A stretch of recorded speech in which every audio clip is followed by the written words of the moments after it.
Welcome, greetings, fellow history enthusiasts and subscribers. Welcome to what might be the most chilling historical parallel you'll encounter this year. Before we dive into this extraordinary tale of political terror that shook the Roman Republic to its core, I need you to do something crucial right now. If you haven't already, smash that subscribe button. Why? Because what you're about to discover about Lucius Cornelius Sulla's reign of terror will fundamentally change how you view modern American politics. The parallels are so striking, so eerily familiar, that you'll find yourself questioning whether we're witnessing history repeat itself in real time. And here's something that will blow your mind. Drop a comment below. Have you ever felt like your name might be on someone's political hit list? Because after hearing this story, you'll understand that the distance between ancient Rome and modern America might be shorter than you think. Seriously? Comment below with your thoughts. This discussion is going to be explosive. Today, we're not just telling a story. We're examining a blueprint for political destruction that has echoes in every democracy that has ever faced internal collapse. This is the story of how a Roman senator's name ended up on a death list, and how an entire republic devoured itself from within the morning everything changed. The morning sun felt the same, but Rome was a different city. Yesterday, I was a respected patrician with influence, wealth, and the respect of my peers. Today, my name is carved into stone and posted on the wall in the Forum, listed among the proscribed, the condemned. My crime?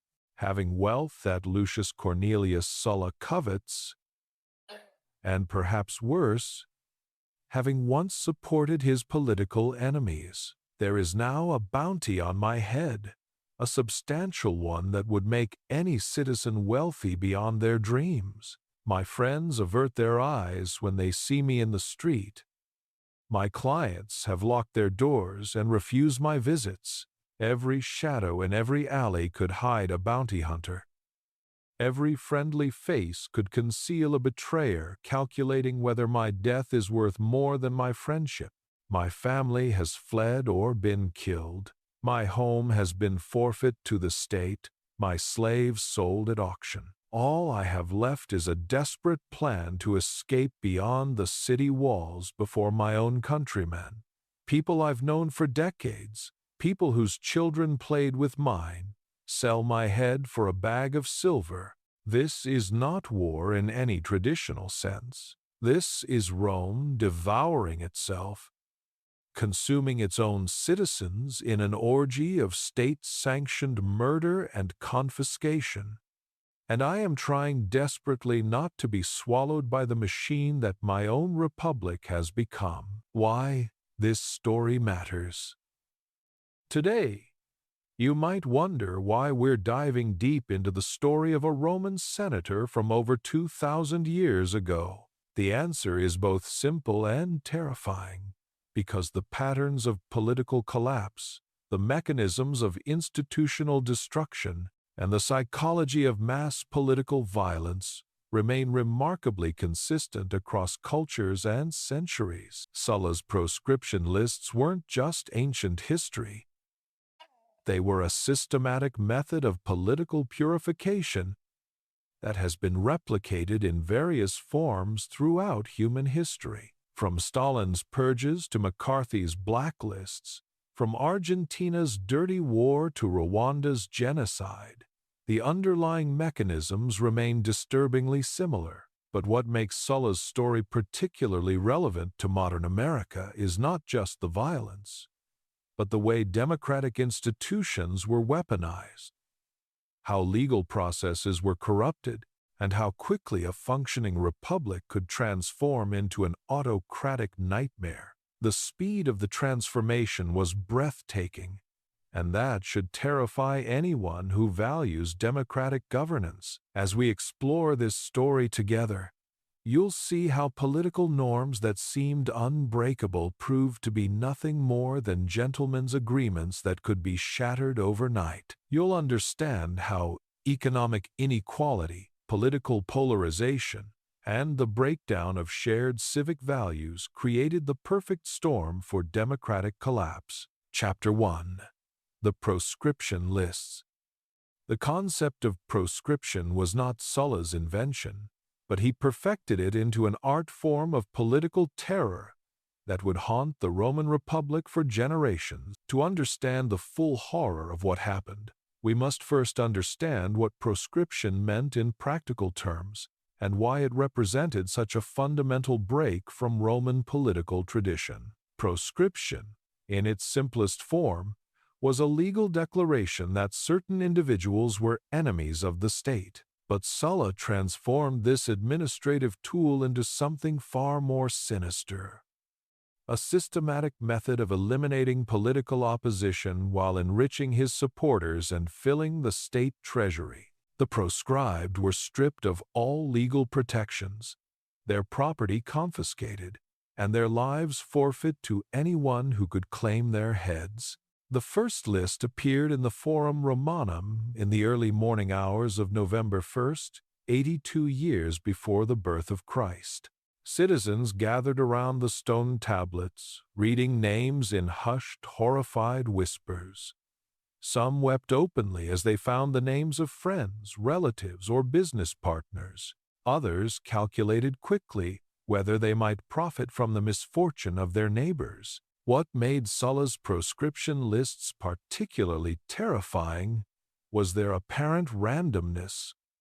Combined with their systematic nature, yes, political enemies were included, senators who had opposed him, magistrates who had supported Marius, military commanders who had fought against him, but the lists also included wealthy merchants whose only crime was possessing property Sulla wanted, young nobles whose family connections made them potential future threats, and even some individuals whose inclusion seemed to serve no purpose other than to demonstrate that no one was truly safe. The psychological impact was immediate and devastating.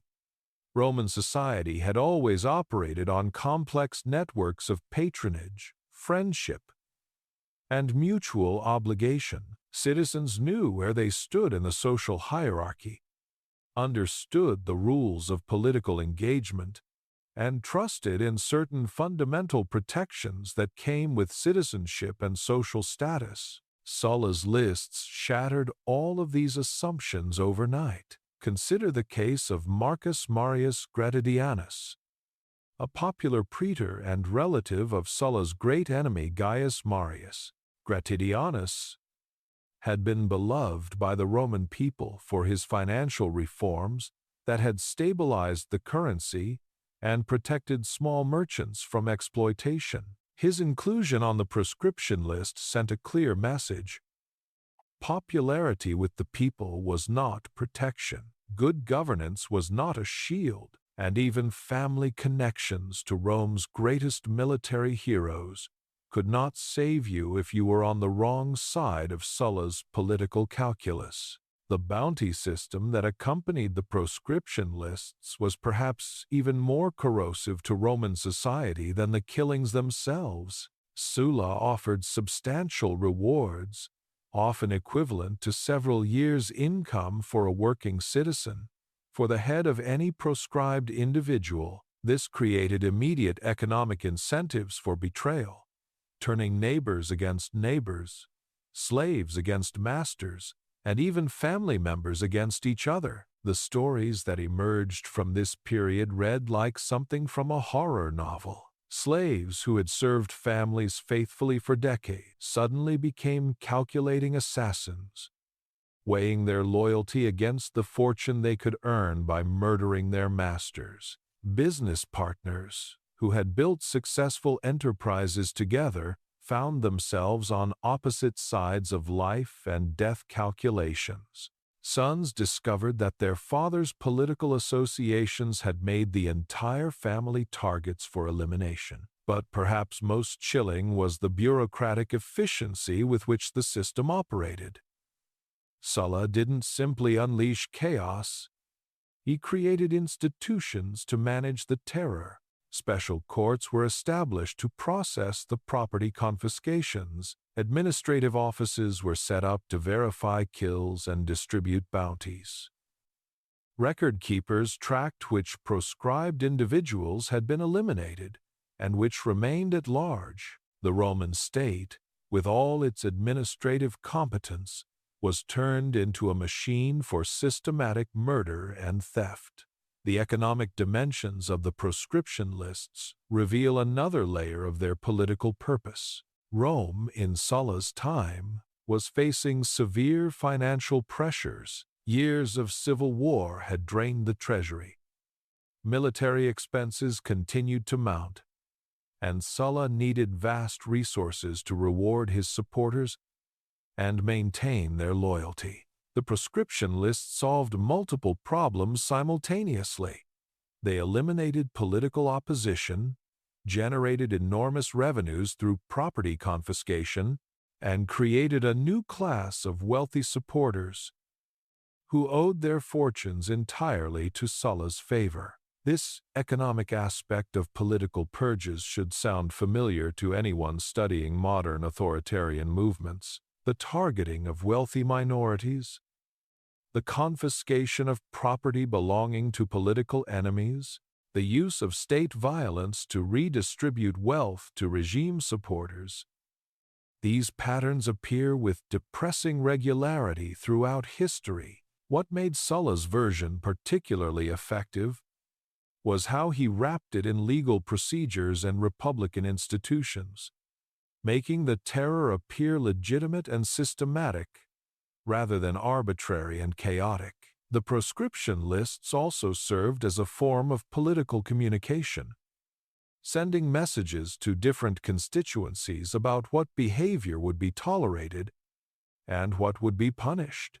Including certain types of individuals sent signals about Sulla's priorities and values. Wealthy merchants learned that political neutrality was not protection if you possessed resources the regime wanted. Young nobles understood that family heritage and traditional status meant nothing if you lacked current political connections. Military commanders realized that past service to Rome was irrelevant if you had chosen the wrong side in recent conflicts.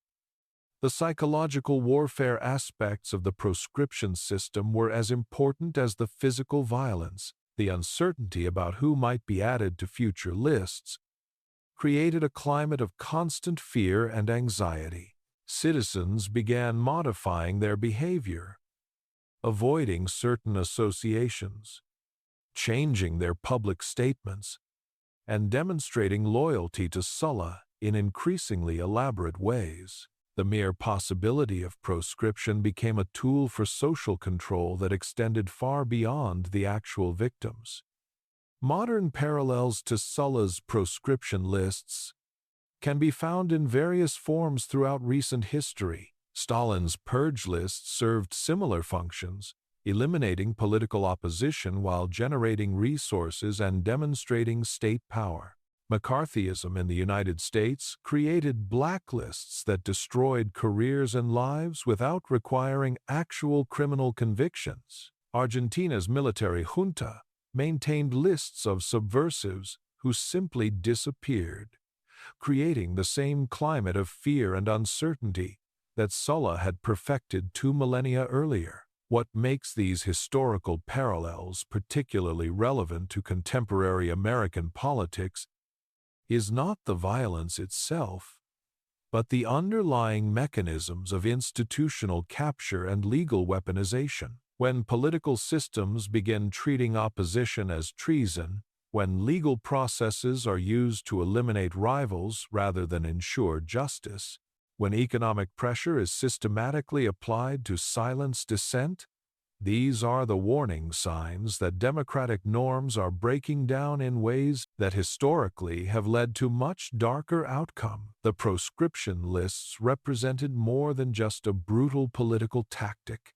They marked the moment when the Roman Republic began its transformation into something else entirely. The institutions remained, the forms were preserved, but the underlying assumptions about citizenship, rights, and political participation had been fundamentally altered. Once a society accepts that some of its members can be declared enemies and eliminated through legal processes, the foundation of democratic governance has been irreparably damaged. Chapter 2. The Death of Republican Norms. The Roman Republic had survived for over 4 centuries before Sulla's rise to power, not because of its written laws alone, but because of an intricate web of unwritten norms, traditions, and mutual understandings that governed political behavior. These norms, what the Romans called the mos maiorum, or the way of the ancestors, were the invisible infrastructure that made republican government possible. Sulla's genius, if we can call it that, lay in recognizing that these norms were not laws, and therefore could be violated without technically breaking any rules. Consider the Roman concept of dignitas, the idea that political leaders should maintain a certain dignity and respect for institutional processes, even when engaged in fierce competition. For generations, Roman politicians had accepted electoral defeats, honored the decisions of courts, even when they disagreed with them, and respected the authority of magistrates, even when those magistrates were political enemies. This wasn't weakness. It was the foundation that allowed a diverse, complex society to govern itself without constant resort to violence. Sulla shattered these norms systematically and deliberately. When he marched his legions on Rome in 88 BCE, he crossed a line that no Roman general had crossed before. The city of Rome was sacred. Armies were supposed to disband before entering the city limits, and military commanders were supposed to lay down their authority when they returned to civilian life. By bringing armed soldiers into the forum, Sulla demonstrated that traditional constraints on power were meaningless if no one was willing or able to enforce them. The parallels to modern American politics are striking and deeply concerning. The United States, like the Roman Republic, operates largely on norms rather than explicit legal requirements. Presidents are expected to divest themselves of business interests, to respect the independence of the Justice Department, to accept electoral defeats gracefully, and to cooperate with peaceful transitions of power. These expectations are not generally backed by criminal penalties. They depend on shared assumptions about appropriate behavior and mutual respect for democratic institutions. What happens when political leaders decide that norms are merely suggestions? Sulla provided a historical case study in the answer to that question. Once he demonstrated that sacred boundaries could be crossed without immediate consequences, other ambitious politicians began calculating whether they too could benefit from norm-breaking behavior. The precedent, once established, became a template for future power grabs. The Roman Senate's response to Sulla's norm violations reveals another crucial parallel to contemporary politics. Many senators were horrified by Sulla's actions, but they were also paralyzed by institutional constraints and their own political calculations. The Roman constitution provided no clear mechanism for dealing with a consul who used military force against the state. Individual senators might condemn Sulla's behavior, but the institution as a whole struggled to respond effectively to unprecedented violations of democratic norms. This institutional paralysis in the face of norm violations is a recurring theme in the collapse of democratic systems. Institutions designed to handle normal political competition often prove inadequate when faced with actors who reject the fundamental assumptions underlying that competition. Courts, legislatures, and bureaucracies can function effectively when all participants accept basic rules about legitimate political behavior, but they become vulnerable when some participants decide to exploit the gaps between formal rules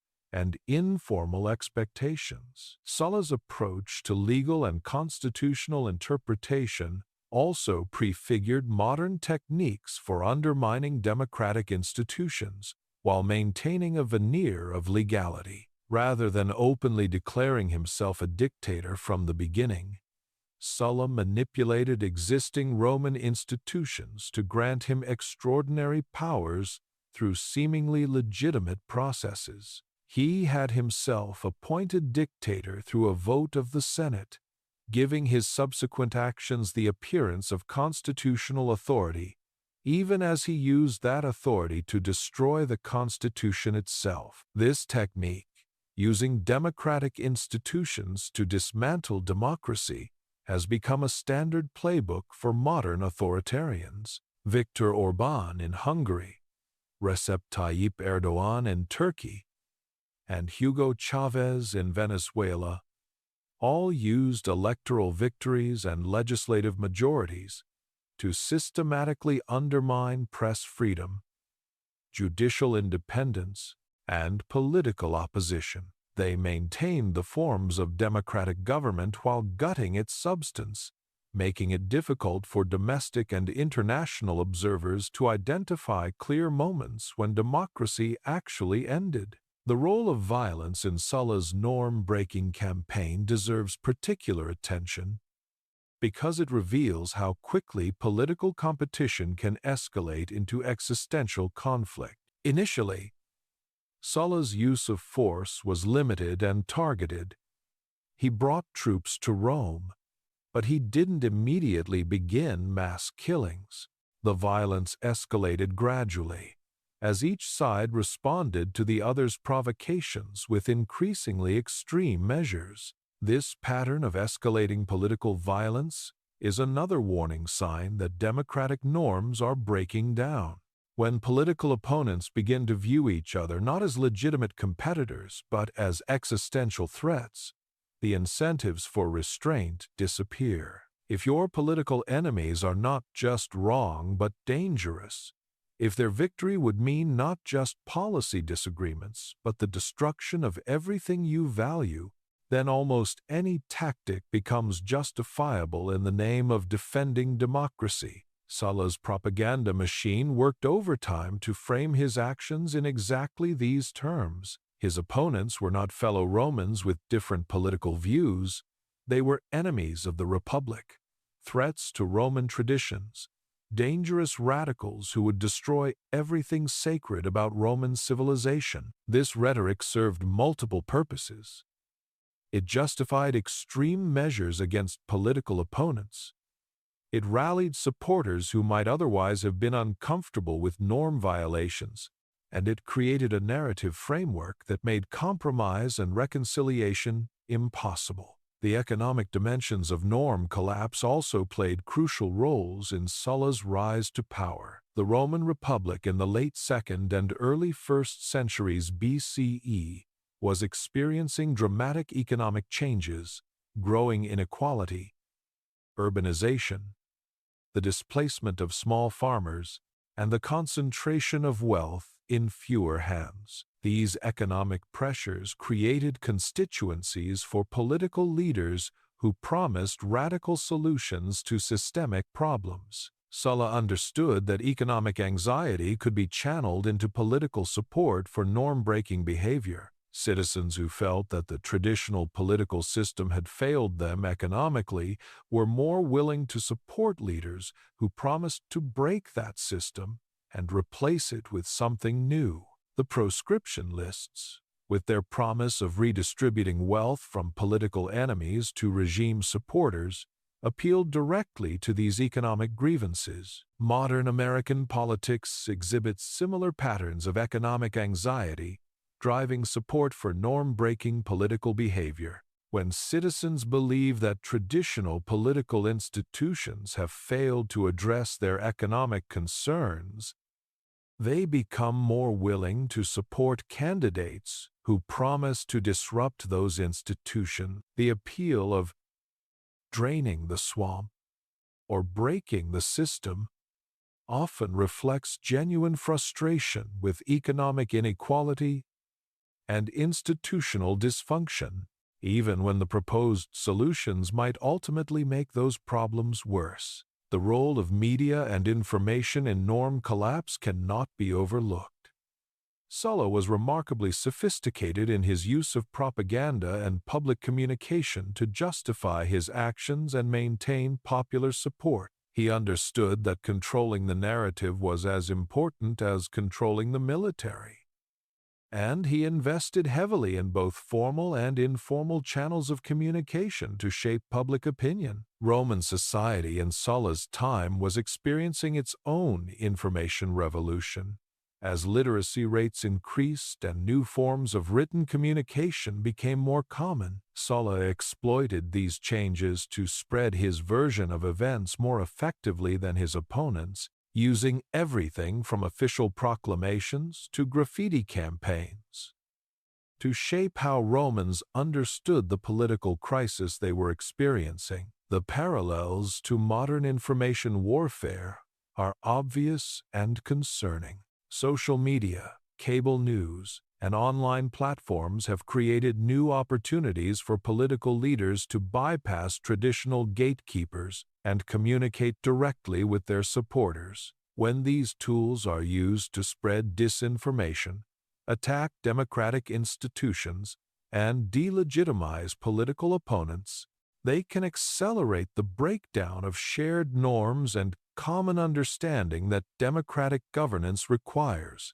Perhaps most importantly, Sulla's success in breaking republican norms demonstrated that such violations could be profitable and sustainable, at least in the short term. He died peacefully in his bed, wealthy and powerful, having fundamentally transformed Roman politics to his advantage. This success sent a message to future ambitious politicians that norm-breaking behavior could be rewarded rather than punished, setting the stage for even more dramatic violations by later figures like Julius Caesar and Augustus. Once the precedent was established that democratic norms were optional, the Roman Republic's days were numbered. Chapter 3: Political Violence as Policy.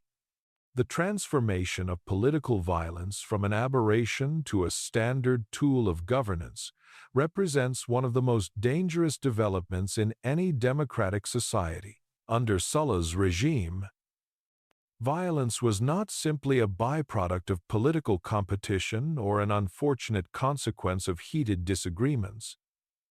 It became a deliberate, systematic policy instrument used to achieve specific political and economic objectives. This institutionalization of violence marked a point of no return in the collapse of republican government. Before Sulla, political violence in Rome was episodic and generally condemned by mainstream political leaders. The deaths of the Gracchi brothers in the 2nd century BCE, while politically motivated, were treated as scandals that required justification and explanation. Political leaders who resorted to violence faced significant reputational costs and often found their careers damaged by association with bloodshed. There was still a shared understanding that violence was antithetical to civilized political discourse. Sulla changed this calculus fundamentally by demonstrating that violence could be not just effective but profitable, and that it could be implemented through legal and administrative channels that gave it the appearance of legitimacy. The proscription system was not mob violence or random terrorism. It was bureaucratized killing, complete with official procedures, administrative oversight, and legal documentation. This systematization made the violence more efficient and more psychologically acceptable to both perpetrators and bystanders. The mechanics of how Sulla institutionalized violence provide crucial insights into how democratic societies can slide into authoritarianism rather than simply unleashing chaos. Sulla created new institutions specifically designed to manage and direct political violence. Special courts were established to process property confiscations from proscribed individuals. Administrative offices were created to verify kills and distribute bounties. Military units were assigned to hunt down specific targets and maintain order during the terror campaign. This bureaucratization of violence served multiple purposes beyond mere efficiency. It created career opportunities for Sulla's supporters, who could advance professionally by participating in the terror system. It distributed responsibility for the violence across multiple institutions and individuals, making it harder for any single person to be held accountable for the overall campaign. And it normalized the violence by embedding it within familiar governmental structures and procedures. The psychological impact of institutionalized violence extends far beyond its immediate victims. When a government demonstrates that it can kill its own citizens through legal processes, it fundamentally alters the relationship between state and citizen. The social contract that underlies democratic governance, the idea that citizens surrender some freedoms in exchange for protection and representation, becomes meaningless when the state itself becomes the primary threat to citizen safety. Sulla understood this psychological dimension and exploited it ruthlessly. The proscription lists were designed not just to eliminate specific individuals, but to terrorize the entire population into compliance. The uncertainty about who might be added to future lists, randomness of some selections, the involvement of ordinary citizens in the bounty system. All of these elements were calculated to maximize fear and minimize resistance. The economic incentives built into Sulla's violence system reveal another crucial aspect of how political terror becomes self-sustaining. By offering substantial bounties for proscribed heads and allowing supporters to purchase confiscated property at below-market prices, Sulla created powerful financial motivations for participation in the violence. Citizens who might otherwise have remained neutral or opposed to the terror campaign found themselves with strong economic reasons to support it. This economic dimension of political violence has appeared repeatedly throughout history. Nazi Germany's Aryanization program enriched ordinary Germans by transferring Jewish-owned businesses and property to non-Jewish citizens. Stalin's collectivization campaigns allowed party loyalists to acquire land and resources previously owned by kulaks. More recently,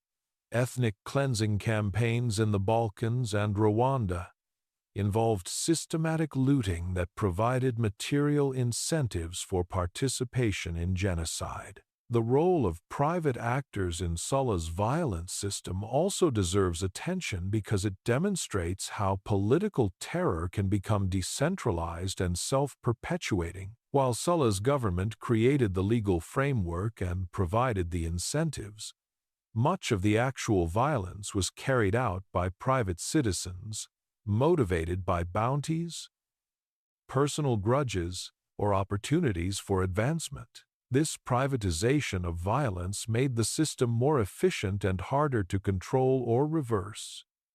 Modern parallels to this privatization of political violence can be found in various contexts: paramilitary groups that operate with government tolerance or support, vigilante organizations that target political opponents, online harassment campaigns that destroy careers and reputations. These contemporary forms of political violence often involve private actors operating within frameworks created or tolerated by political authorities. The propaganda apparatus that accompanied Sulla's violence campaign was crucial to its success and sustainability. Sulla didn't simply kill his enemies, he created elaborate justifications for why they deserved to die. Proscribed individuals were portrayed as enemies of Rome, threats to traditional values, dangerous radicals who would destroy civilization if allowed to live. This propaganda served to legitimize the violence and make it appear necessary rather than arbitrary. The dehumanization of political opponents that accompanied Sulla's terror campaign represents another warning sign that democratic norms are breaking down. When political competitors are no longer viewed as fellow citizens with different opinions, but as existential threats that must be eliminated, the foundation for peaceful political competition disappears. The language used to describe political opponents becomes increasingly militaristic and eliminationist, preparing the ground for actual violence. Contemporary American political discourse exhibits troubling parallels to this pattern of dehumanization. When political opponents are described as enemies of the people, traitors, or threats to democracy. When political disagreements are framed in terms of existential conflict rather than policy differences, when compromise is viewed as collaboration with evil, these rhetorical patterns historically have preceded more serious breakdowns in democratic governance. The international dimensions of Sulla's violence campaign also provide important lessons for understanding how political terror spreads and becomes normalized. Sulla's methods were studied and copied by other ambitious politicians throughout the Mediterranean world. The techniques he developed for systematically eliminating political opposition became a template that was adapted and refined by subsequent authoritarian leaders. This international transmission of authoritarian techniques is even more relevant in today's interconnected world.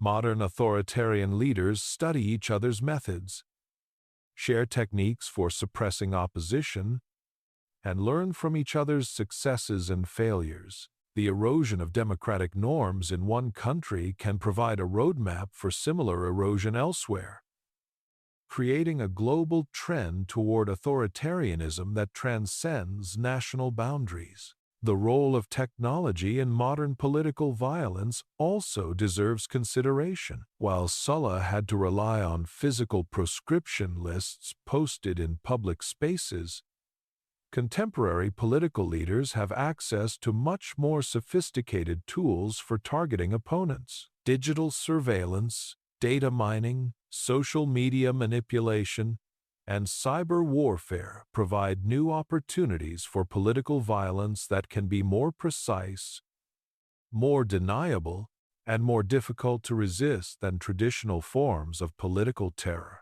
The long-term consequences of institutionalizing political violence extend far beyond the immediate victims. Once a society accepts that violence is a legitimate tool of political competition, it becomes extremely difficult to return to peaceful norms. Future political leaders face powerful incentives to use violence preemptively before their opponents can use it against them. The result is an escalating cycle of political violence that can destroy democratic institutions entirely. Perhaps most troubling, Sulla's success in using violence as a policy tool demonstrated that such tactics could achieve their intended objectives, at least in the short term. He eliminated his political opponents, enriched his supporters, and maintained power until his voluntary retirement.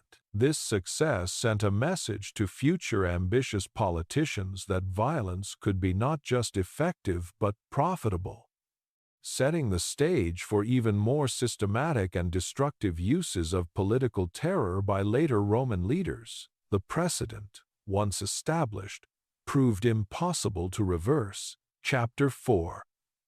The Collapse of Institutional Trust.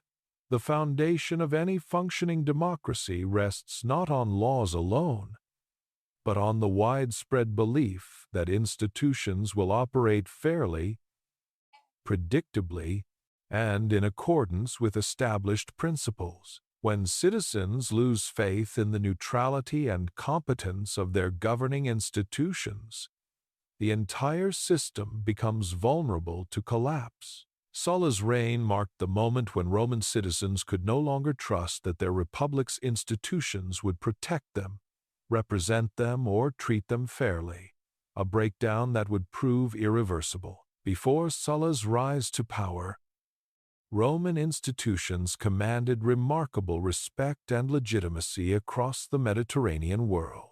The Roman Senate was viewed as a body of experienced statesmen who could provide wise counsel and steady leadership. Roman courts were respected for their procedural fairness and legal sophistication. Roman magistrates were generally trusted to execute their duties with competence and integrity. This institutional credibility was one of Rome's greatest assets, enabling it to govern a vast, diverse empire with relatively limited resources. Sulla systematically destroyed this institutional credibility by demonstrating that Roman institutions could be captured, manipulated, and weaponized for personal and factional advantage. When he marched his legions on Rome and forced the Senate to declare his enemies public enemies, he showed that the Senate's authority depended entirely on military force rather than moral legitimacy. When he established special courts to prosecute his opponents and confiscate their property, he demonstrated that Roman justice was subject to political manipulation. The speed with which institutional trust collapsed under Sulla's assault was breathtaking and should serve as a warning to modern democracies. Institutions that had commanded respect for centuries were revealed to be hollow shells that could be manipulated by anyone with sufficient military force and political ruthlessness. Citizens who had relied on these institutions for protection and representation suddenly found themselves vulnerable to arbitrary persecution and confiscation. The mechanisms Sulla used to capture and corrupt Roman institutions provide a template that has been replicated by authoritarian leaders throughout history. Rather than abolishing existing institutions outright, Sulla maintained their formal structures while fundamentally altering their function and purpose. The Senate continued to meet and pass resolutions, but its members understood that their authority depended entirely on Sulla's approval.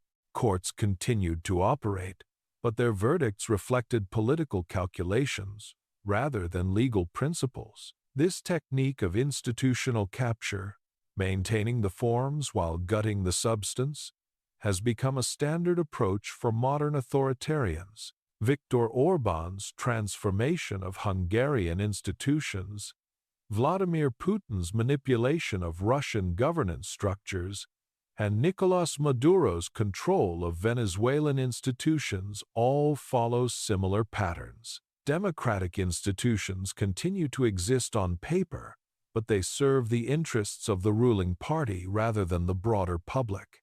The role of fear in institutional collapse cannot be overstated. Sulla's proscription lists created a climate of terror that made independent institutional action virtually impossible.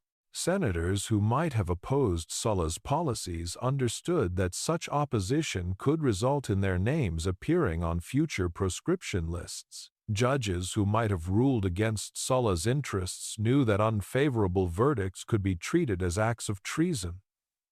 Bureaucrats who might have resisted illegal orders recognized that such resistance could be fatal. This climate of fear created a vicious cycle that accelerated institutional collapse. As more officials compromised their principles to avoid persecution, public trust in institutions declined further. As public trust declined, officials felt less obligation to maintain institutional integrity. The result was a rapid race to the bottom that left Roman institutions as mere tools of personal rule rather than servants of the public interest. The economic dimensions of institutional capture also played crucial roles in Sulla's success. By using confiscated property to reward his supporters and fund his government, Sulla created powerful financial incentives for institutional cooperation. Officials who facilitated the proscription process could expect to share in the profits. Judges who ruled in favor of Sulla's interests might receive valuable property or lucrative appointments. This corruption of institutional incentives made resistance both dangerous and economically irrational. Modern examples of this economic corruption of institutions can be found in numerous authoritarian contexts. When government contracts, judicial appointments, and regulatory decisions become tools for rewarding political loyalty rather than serving public interests, institutional integrity inevitably suffers. Citizens lose faith in the fairness and competence of their institutions, creating space for more extreme political alternatives. The role of institutional norms in maintaining democratic governance becomes clear only when those norms break down. Roman institutions had operated for centuries based on shared understandings about appropriate behavior, mutual respect among political competitors, and commitment to procedural fairness. These norms were not legally enforceable, but they provided the foundation that made formal rules effective and meaningful.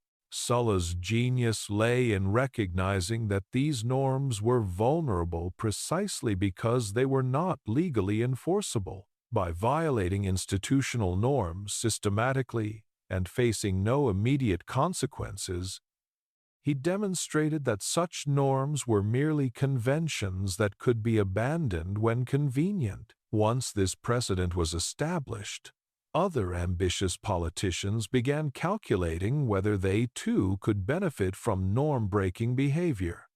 The parallels to contemporary American politics are striking and concerning. American democratic institutions operate largely on norms rather than explicit legal requirements. Presidents are expected to divest themselves of business interests, to respect the independence of the Justice Department, to cooperate with congressional oversight, and to accept electoral defeats gracefully. These expectations are not generally backed by criminal penalties.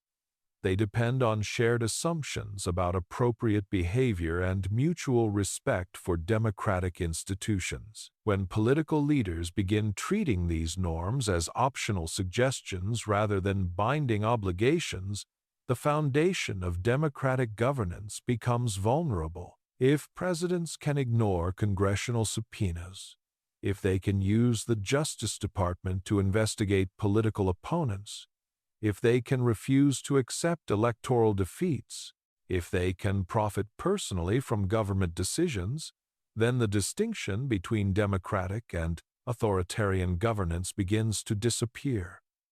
The media's role in institutional collapse also deserves attention. Sulla understood that controlling information was crucial to maintaining his transformation of Roman institutions. He used propaganda to justify his actions, to discredit his opponents, and to shape public understanding of political events. By controlling the narrative, he made his institutional manipulations appear necessary and legitimate, rather than arbitrary and self-serving. Contemporary threats to institutional trust often involve similar information warfare tactics. When media outlets are dismissed as fake news, when scientific expertise is rejected as partisan opinion, when factual disagreements become matters of tribal loyalty rather than empirical investigation, these patterns undermine the shared understanding of reality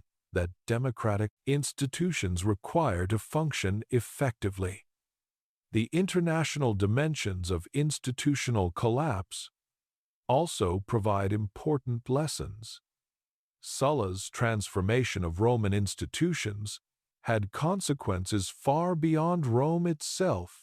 Allied cities and client kingdoms throughout the Mediterranean began questioning whether they could trust Roman commitments and agreements. The credibility that had enabled Rome to govern its empire through relatively light-handed methods was severely damaged, requiring increased reliance on military force and direct control. Similarly, the erosion of institutional trust in major democracies today has global implications. When citizens of established democracies lose faith in their own institutions, it undermines the credibility of democratic governance as a model for other societies. Authoritarian leaders around the world point to institutional dysfunction in the United States and Europe as evidence that democracy is inherently unstable and ineffective. The long-term consequences of institutional collapse extend far beyond the immediate political crisis. Once citizens lose trust in their institutions, rebuilding that trust becomes extremely difficult and time-consuming. Even if new leaders emerge who are committed to institutional integrity, they must overcome deep skepticism and cynicism that may persist for generations. The social capital that makes democratic governance possible, the willingness to accept unfavorable outcomes, to trust in procedural fairness, to believe in the possibility of peaceful political change, can be destroyed much more quickly than it can be rebuilt. Perhaps most tragically, the collapse of institutional trust creates a self-fulfilling prophecy that makes democratic governance increasingly difficult. When citizens expect their institutions to be corrupt and ineffective, they become less willing to participate constructively in democratic processes. When political leaders assume that their opponents will cheat and break norms, they face powerful incentives to cheat and break norms themselves. The result is a downward spiral that can destroy even the most established democratic systems, as Rome's experience so clearly demonstrates. Chapter 5. Economic Warfare and Class Division. The Roman Republic's collapse cannot be understood without examining the profound economic inequalities and class conflicts that provided the foundation for Sulla's rise to power. By the late 2nd century BCE, Rome had transformed from a relatively egalitarian society of citizen farmers into a vast empire characterized by extreme wealth concentration, mass displacement of traditional agricultural communities, and growing tensions between different social classes. Sulla understood these economic dynamics and exploited them ruthlessly to build and maintain his political coalition. The economic transformation of Rome during the 2nd and 1st centuries BCE paralleled in many ways the changes occurring in modern developed economies. Traditional economic structures that had provided stability and opportunity for broad segments of the population were being disrupted by new technologies, changing trade patterns, and the concentration of capital in fewer hands. Small farmers who had formed the backbone of Roman society found themselves unable to compete with large slave-worked estates. Urban artisans faced competition from mass-produced goods created in specialized workshops. Traditional sources of economic security were disappearing, creating anxiety and resentment that ambitious politicians could exploit. Sulla's proscription lists were not simply tools of political terror. They were instruments of massive wealth redistribution that served specific economic and social purposes. By targeting wealthy individuals for elimination and confiscation, Sulla simultaneously removed potential sources of opposition funding, generated resources to reward his supporters, and demonstrated his power to reshape Roman society's economic structure. The proscriptions represented economic warfare conducted through political means. The victims of Sulla's economic warfare were chosen strategically to maximize both material and psychological impact. Wealthy merchants who had remained politically neutral discovered that neutrality provided no protection if you possessed resources the regime wanted. Successful businessmen who had built their fortunes through trade and commerce found their assets confiscated and redistributed to Sulla's military veterans and political supporters. The message was clear. Economic success that was not tied to political loyalty was inherently vulnerable. This targeting of economic elites served multiple purposes beyond simple resource extraction.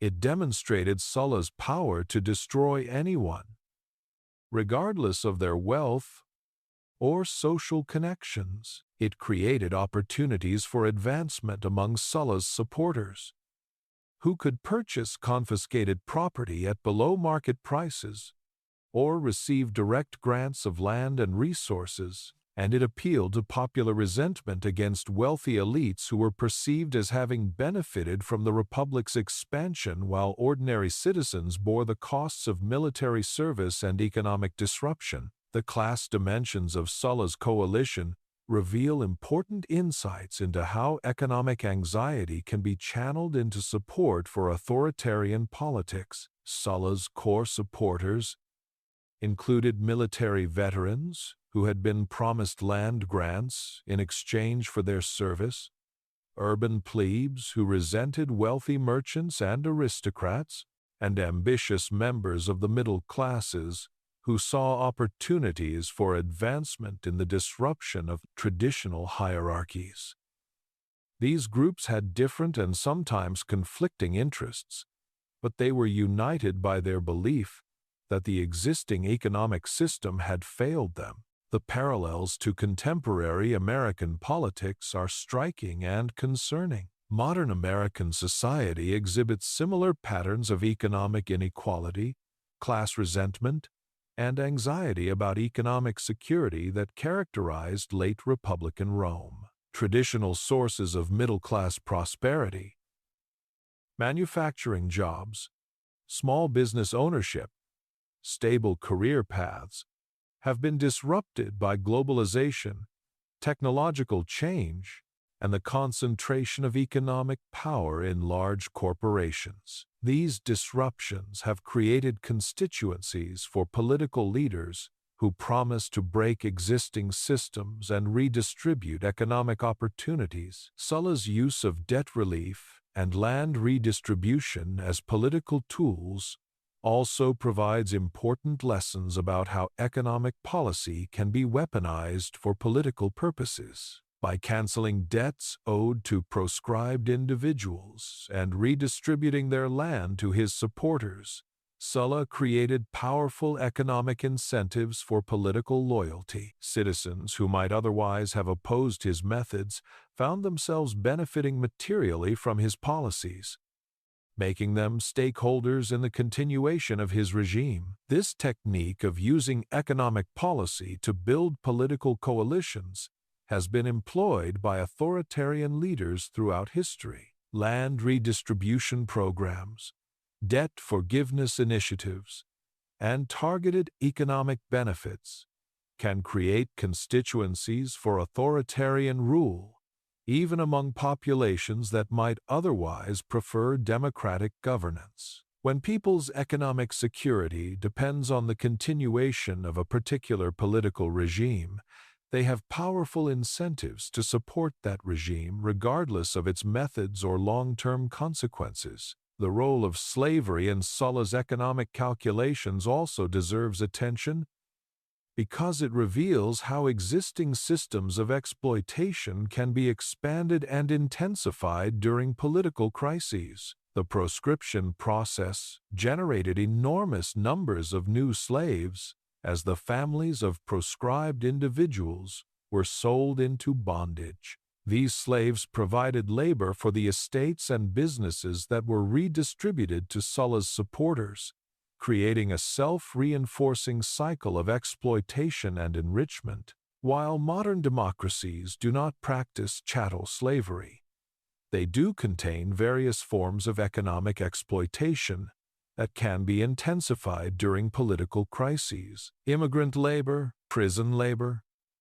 gig economy workers, and other vulnerable populations can face increased exploitation when political leaders prioritize the interests of their core supporters over broader principles of economic justice. The mechanisms may be different, but the underlying dynamics of using vulnerable populations to subsidize political coalitions remain remarkably consistent.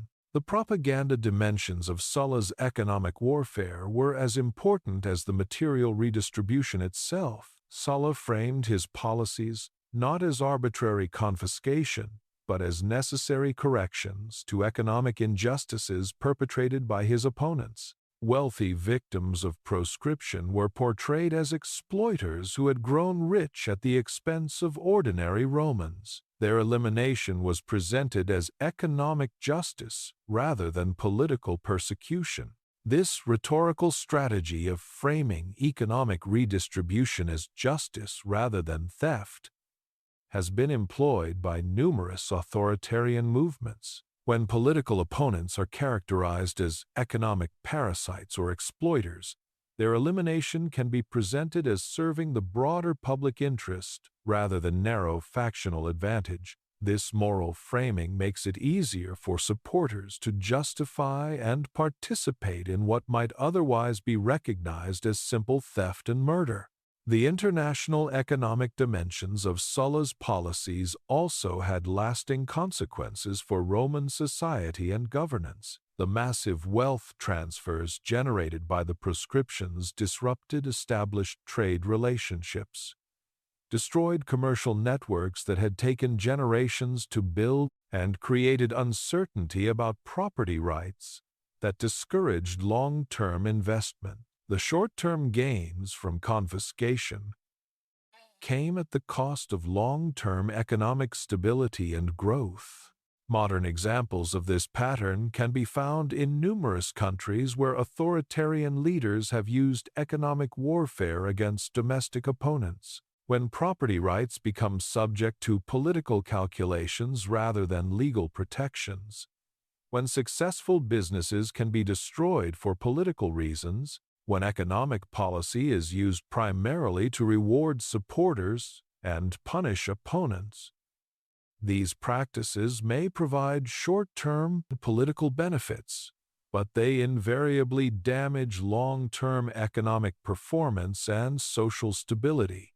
The generational impacts of Sulla's economic warfare extended far beyond his own lifetime. The children and grandchildren of proscribed families found themselves permanently disadvantaged, excluded from political participation, and stigmatized by their ancestors' fate. Meanwhile, the families that benefited from Sulla's redistribution policies became a new aristocracy, whose wealth and status depended on maintaining the political arrangements that had enriched them. This creation of new class structures through political violence and economic redistribution represents another warning sign for modern democracies. When economic policy becomes primarily a tool for rewarding political loyalty rather than promoting broad-based prosperity, it can create permanent divisions in society that make democratic governance increasingly difficult. Citizens whose economic security depends on particular political arrangements have powerful incentives to resist democratic changes that might threaten their advantages. The psychological impact of economic warfare on Roman society was profound and lasting. Citizens learned that economic success could be dangerous if it attracted the wrong kind of political attention. Entrepreneurs and merchants became cautious about displaying their wealth or success too openly. Investment in long-term projects declined, as people focused on protecting what they had rather than building for the future. The economic dynamism that had fueled Rome's expansion was gradually replaced by a more defensive, risk-averse mentality. Perhaps most importantly, Sulla's use of economic warfare demonstrated that material prosperity and political freedom were not necessarily compatible. A society could be wealthy and powerful while simultaneously destroying the economic security and political rights of significant portions of its population. This lesson would be learned and applied by subsequent Roman leaders, contributing to the transformation of the Republic into an empire, where economic policy served primarily to maintain political control rather than promote general welfare. The precedent, once established, proved impossible to reverse without fundamental changes to the entire political and economic system. Chapter 6. The Role of Private Armies. One of the most dangerous developments in the collapse of the Roman Republic was the emergence of private armies. Military forces that owed their primary loyalty not to the state or its institutions, but to individual commanders who paid their salaries, provided their equipment, and promised them rewards for faithful service. Sulla's rise to power was made possible by his ability to command the personal loyalty of his legions, and his success demonstrated to future ambitious politicians that control of military force was more important than constitutional authority or popular support. The transformation of the Roman military from a citizen militia serving the Republic to professional armies serving individual commanders represents one of the most significant institutional changes in Roman history. For centuries, Roman armies had been composed of citizen soldiers who served for limited periods and returned to their civilian occupations when campaigns ended. These citizen soldiers had strong ties to their communities and shared interests in maintaining the republic that protected their rights and property. The military reforms of Gaius Marius in the late 2nd century BCE fundamentally altered this system by creating professional legions composed of landless volunteers who served for extended periods and depended on their commanders for pay, equipment, and post-service benefits. While these reforms made the Roman military more effective in foreign campaigns, they also created dangerous new dynamics in domestic politics by giving military commanders unprecedented power over their soldiers' economic futures. Sulla understood these new military dynamics better than most of his contemporaries and exploited them ruthlessly to build his political power. Rather than simply commanding his soldiers during campaigns, Sulla cultivated personal relationships with his officers and men, ensuring that they viewed him as their patron and benefactor rather than merely their temporary commander. He promised them land grants, monetary rewards, and opportunities for advancement that went far beyond what the Roman state traditionally provided to military veterans.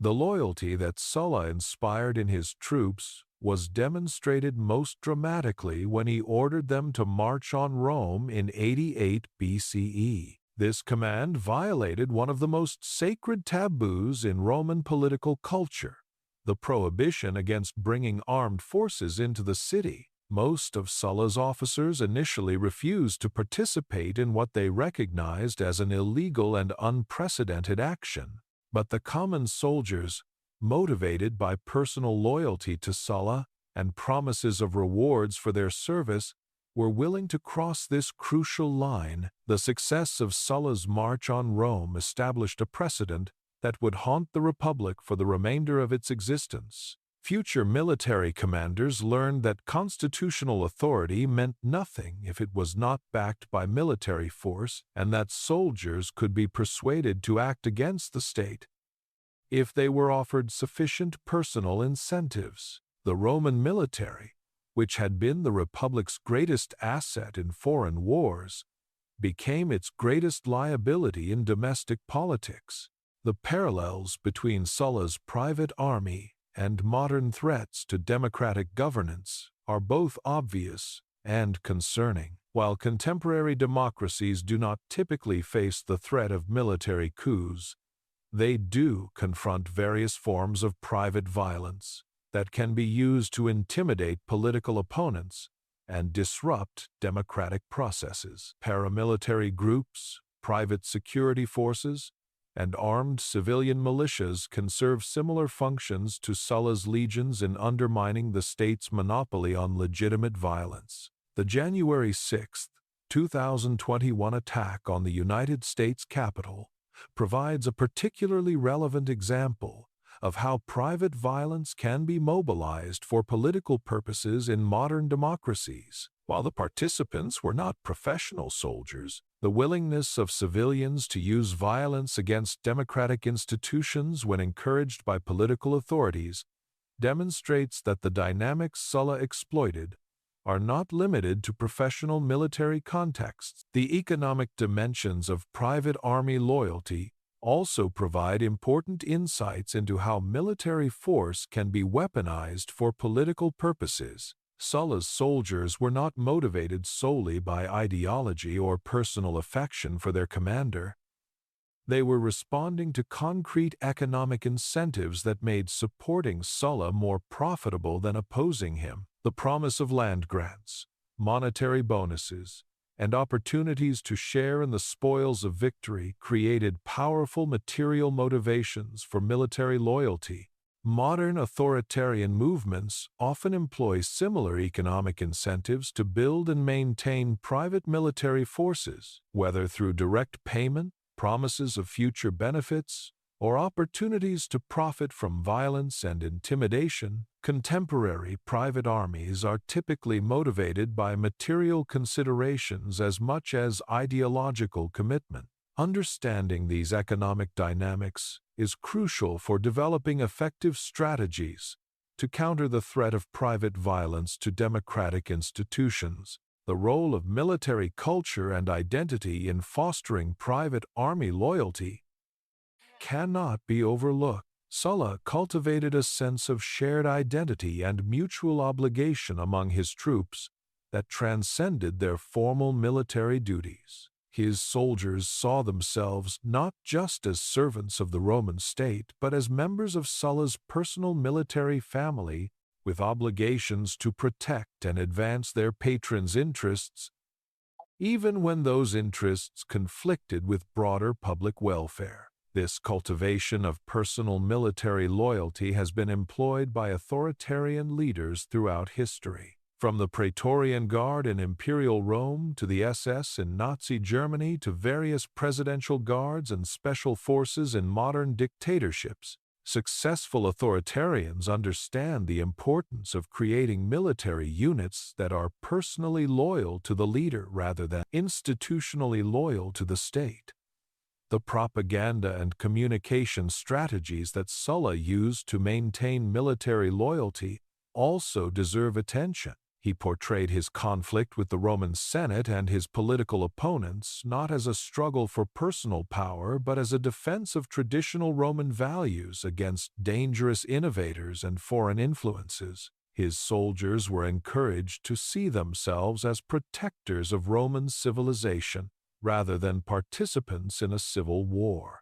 This rhetorical strategy of framing private violence as patriotic duty has been replicated by numerous authoritarian movements. When private armies are convinced that they are defending their country, their culture, or their way of life against existential threats, they become much more willing to use violence against their fellow citizens. The transformation of political opponents into national enemies makes extreme measures appear not just justified but necessary. The international dimensions of private army development also had significant consequences for Roman foreign policy and imperial governance. Sulla's demonstration that military commanders could use their armies for domestic political purposes encouraged similar behavior in other parts of the Roman world. Provincial governors began viewing their military commands as opportunities to build personal power bases rather than simply serve the republic's interests. This militarization of politics had cascading effects throughout the Roman Empire. Client kings and allied cities began questioning whether they should remain loyal to Roman institutions or cultivate relationships with individual Roman commanders who might prove more reliable protectors. The credibility of Roman governance, which had depended heavily on the perception that Roman officials served the Republic rather than their personal interests, was severely damaged. Modern examples of how private armies can undermine international stability and democratic governance can be found in numerous contemporary conflicts. From Wagner Group mercenaries in Africa and Eastern Europe to various militia groups in the Middle East and Latin America, private military forces often serve the interests of individual leaders or factions, rather than legitimate state authorities. These forces can destabilize entire regions and make peaceful conflict resolution much more difficult. The long-term consequences of legitimizing private armies extended far beyond Sulla's own career. Once he demonstrated that military force could be used successfully against constitutional authority, other ambitious politicians began building their own military followings. Julius Caesar, Pompey, Mark Antony, and other late Republican leaders all followed Sulla's example. In cultivating personal military loyalty that transcended institutional obligations, this militarization of Roman politics created a vicious cycle that ultimately destroyed the Republic. As more political leaders relied on private armies to advance their interests, peaceful political competition became increasingly impossible. Citizens learned that constitutional processes and legal protections meant nothing when confronted with military force. The result was a series of civil wars that ended only when Augustus established a new political system based explicitly on military power rather than republican institutions. Perhaps most troubling, Sulla's success in using private armies for political purposes demonstrated that such tactics could be both effective and profitable. He achieved his political objectives, eliminated his opponents, and died peacefully in retirement, having fundamentally transformed Roman politics to his advantage. This success provided a template for future authoritarian leaders and established precedents that proved impossible to reverse through peaceful means. Once private violence becomes a standard tool of political competition, the foundation of democratic governance is irreparably damaged. Chapter 7. Propaganda and Public Opinion. The manipulation of public opinion through sophisticated propaganda campaigns was perhaps Sulla's most innovative and lasting contribution to the toolkit of authoritarian politics. While previous Roman leaders had certainly engaged in public relations efforts and political messaging, Sulla elevated propaganda to an art form, creating comprehensive, narrative frameworks that justified his most extreme actions and maintained popular support even as he systematically destroyed republican institutions. His understanding of mass psychology and information warfare provided a template that would be studied and refined by authoritarian leaders for centuries to come. Sulla's propaganda machine operated on multiple levels simultaneously, targeting different audiences with carefully crafted messages designed to maximize support and minimize resistance. For the urban masses, he emphasized themes of order, security, and traditional values, portraying himself as a defender of Roman civilization against chaos and foreign influence. For military veterans, he focused on themes of loyalty, honor, and mutual obligation, presenting his actions as necessary to protect those who had served Rome faithfully. For the wealthy and powerful, he emphasized stability, property rights, and the dangers of radical populism. The sophistication of Sulla's messaging strategy becomes clear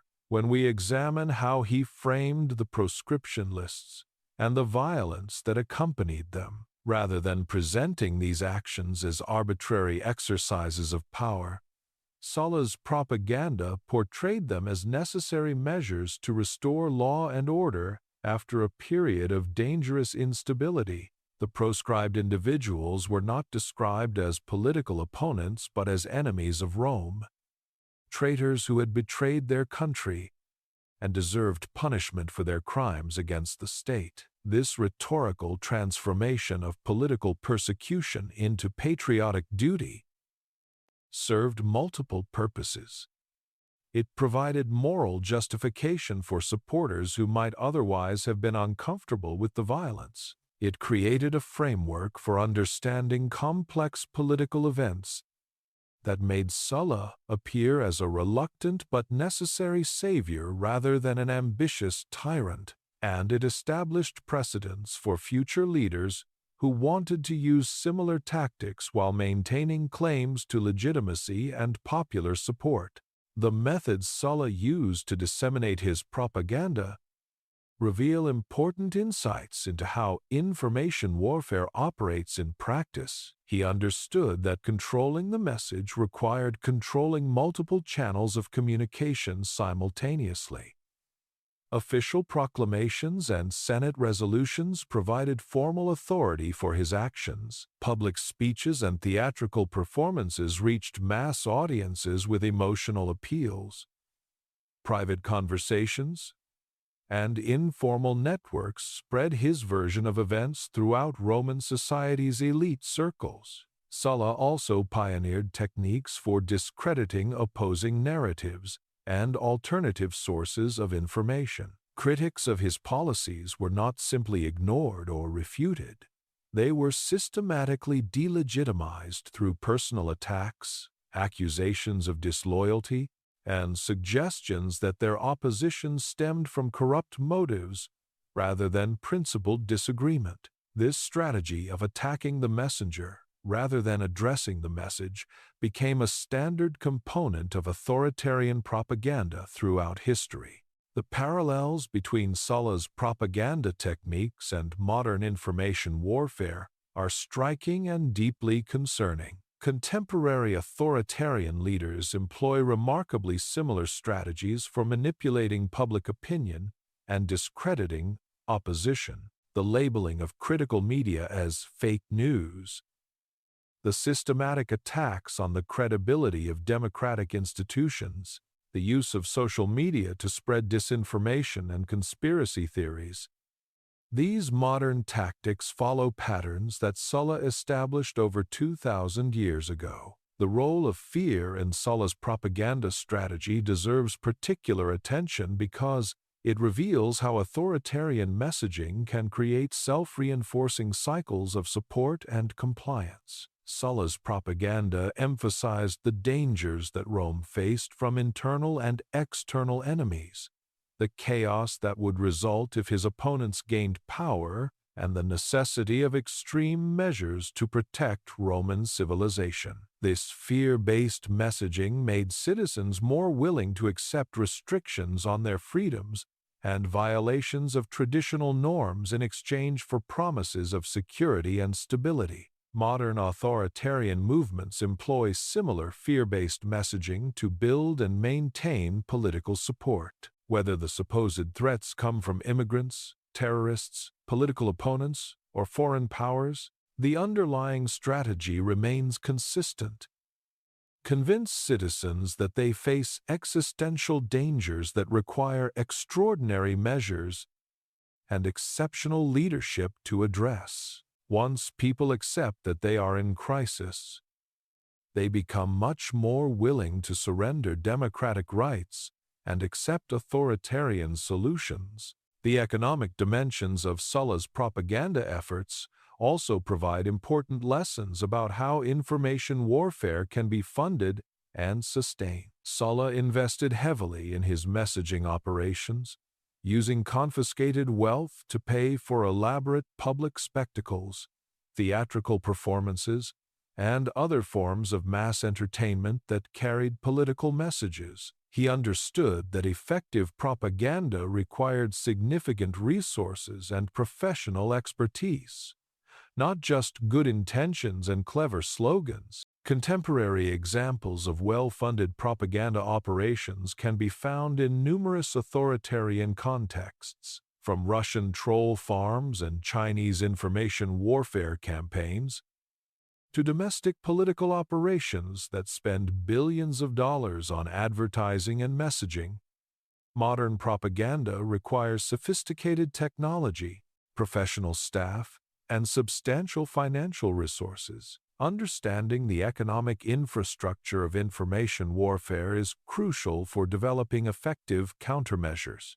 Sulla's use of historical precedent and traditional symbolism in his propaganda reveals another important dimension of authoritarian messaging. Rather than presenting himself as a revolutionary or innovator, Sulla consistently portrayed his actions as returns to traditional Roman values and practices. He claimed to be restoring the authority of the Senate, defending ancient customs, and protecting Rome from dangerous innovations introduced by his opponents. This strategy of wrapping radical changes in traditional rhetoric has been employed by authoritarian leaders throughout history. By claiming to defend established values and institutions while simultaneously destroying them, authoritarians can maintain popular support even as they fundamentally transform their societies.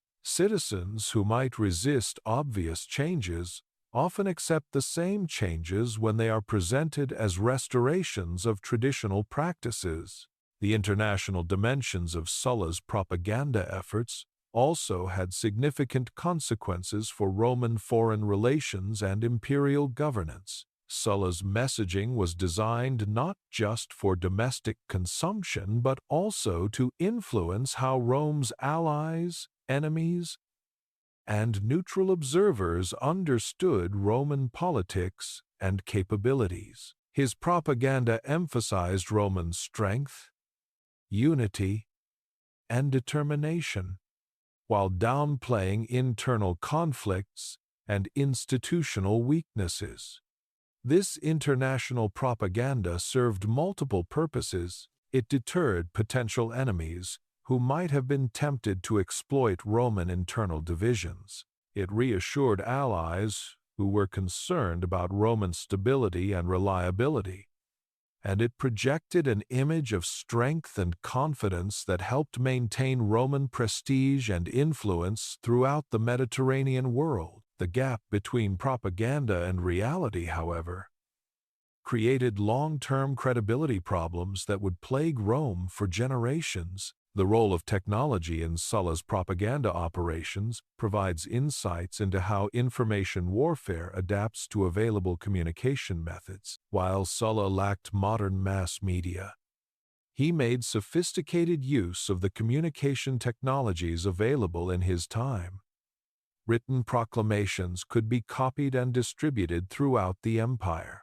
Public speeches could be repeated and amplified through networks of supporters. Visual symbols and theatrical performances could communicate complex messages to illiterate audiences. Modern information warfare operates on a vastly larger scale thanks to digital technologies, but the underlying principles remain remarkably consistent. Social media platforms, cable news networks, and online advertising systems provide new opportunities for targeted messaging and mass manipulation, but the psychological techniques and strategic objectives that guide these efforts follow patterns established by earlier propagandists like Sulla. The long-term consequences of Sulla's propaganda innovations extended far beyond his own political career.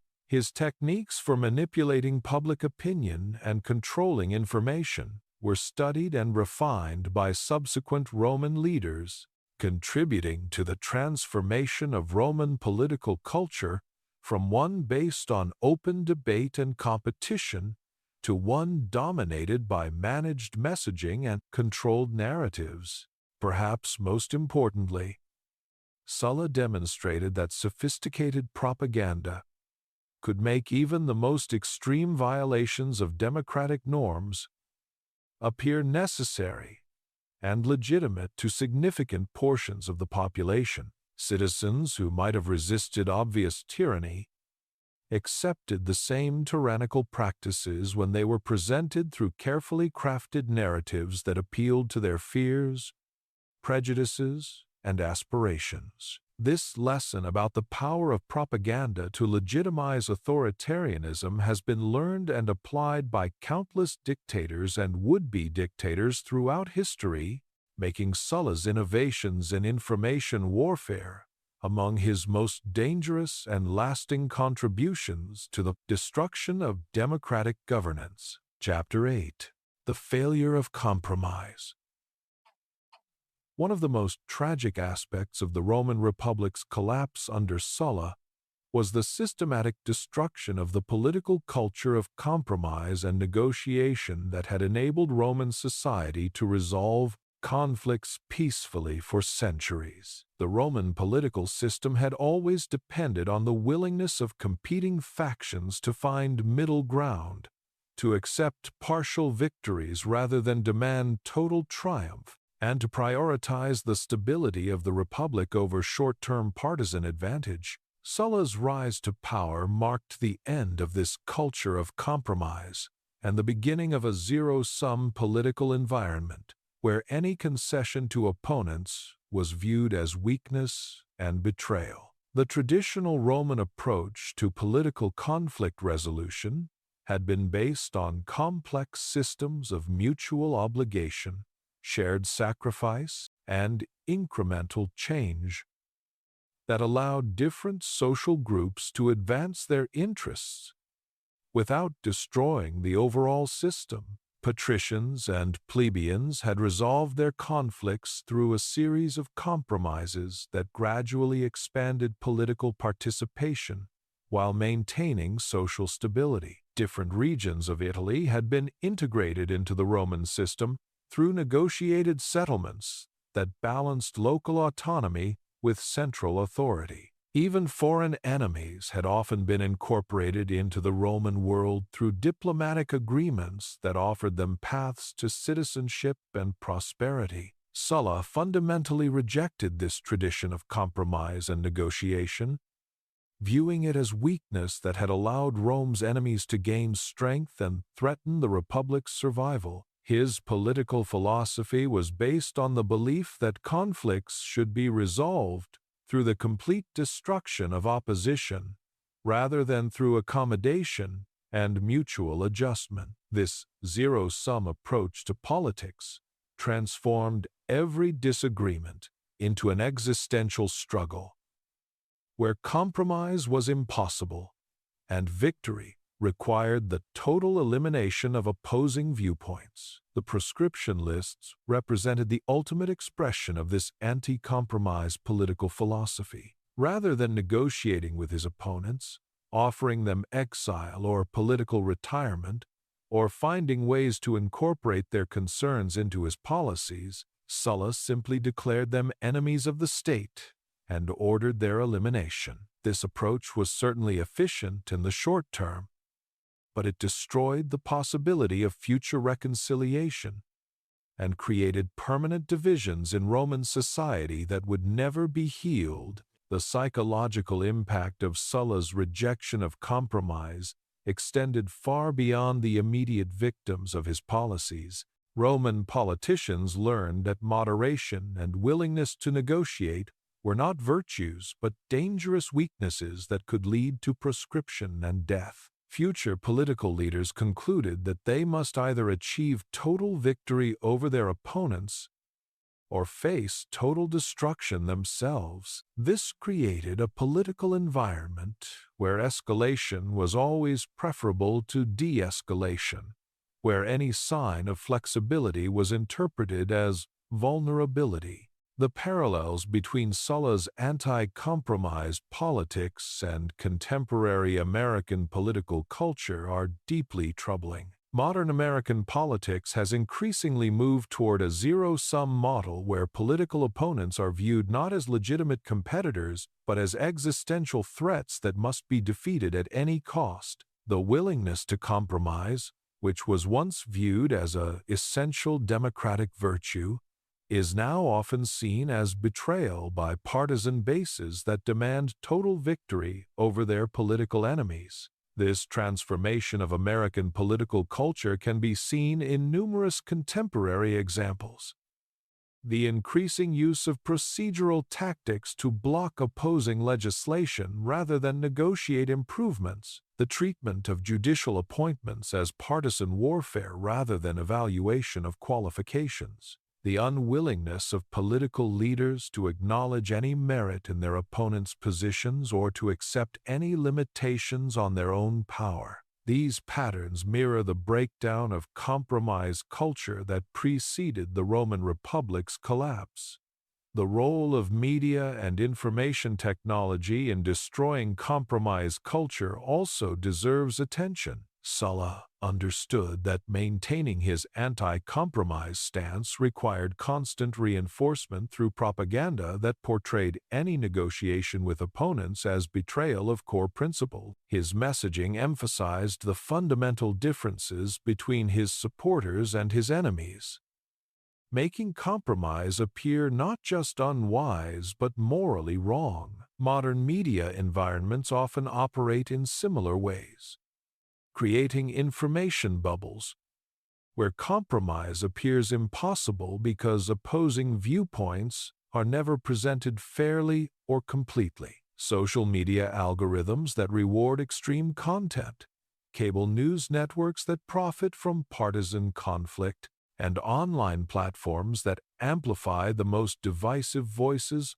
all contribute to political environments where compromise becomes increasingly difficult to achieve or even imagine. The economic dimensions of compromise failure also played crucial roles in Sulla's political strategy. Traditional Roman compromise had often involved economic concessions, land redistribution programs, debt relief measures, trade policy adjustments that allowed different social groups to benefit from the Republic's prosperity. Sulla rejected this approach, instead using economic policy as a weapon to reward supporters and punish opponents.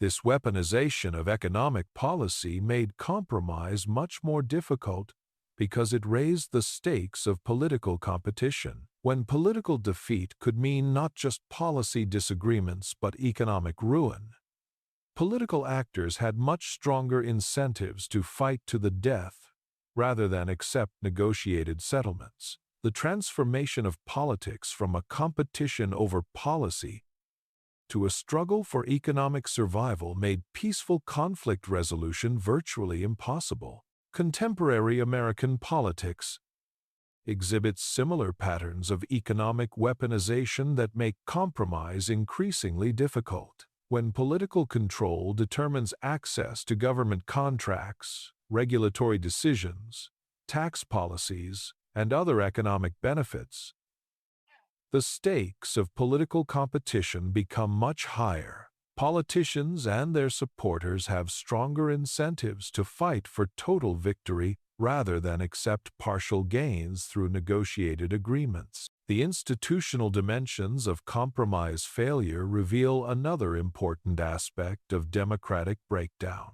Roman political institutions had been designed to encourage compromise through systems of checks and balances, shared power, and mutual veto authority. The Senate, the assemblies, the magistrates, and other republican institutions all had roles in forcing different political actors to negotiate and find common ground. Sulla systematically undermined these institutional incentives for compromise by concentrating power in his own hands and eliminating the ability of other actors to check his authority. When political institutions cannot force compromise, political actors have fewer incentives to moderate their positions or consider their opponents' concerns. The result is an escalating cycle of conflict that can destroy democratic governance entirely. The international consequences of Rome's failure to maintain its culture of compromise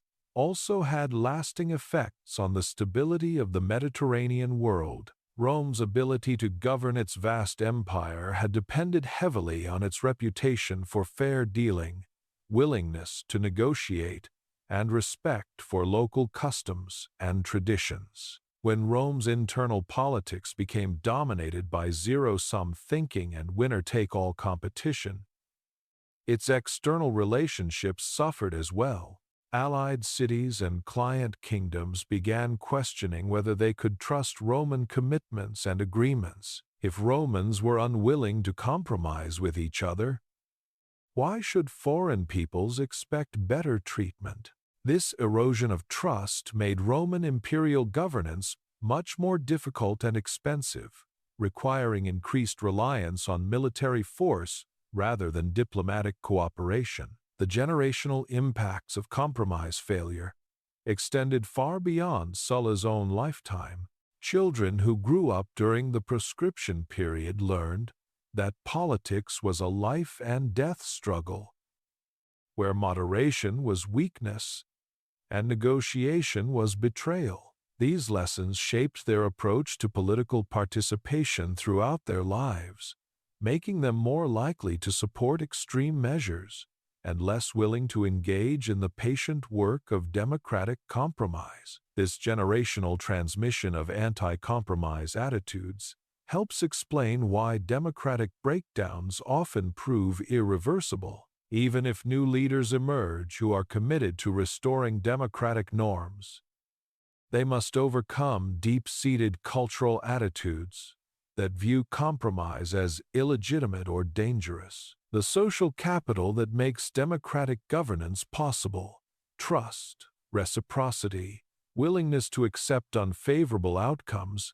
can be destroyed much more quickly than it can be rebuilt. The psychological mechanisms that drive compromise failure also provide important insights into how democratic cultures can be protected and preserved. Sulla's success in destroying Rome's compromise culture depended on his ability to convince citizens that their opponents represented existential threats that could not be accommodated through normal political processes.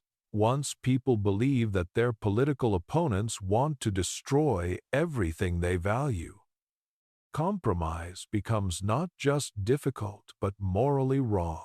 Perhaps most tragically, the failure of compromise culture in late Republican Rome created a self-fulfilling prophecy that made democratic governance increasingly impossible. As political actors became less willing to compromise, conflicts became more intense and stakes became higher.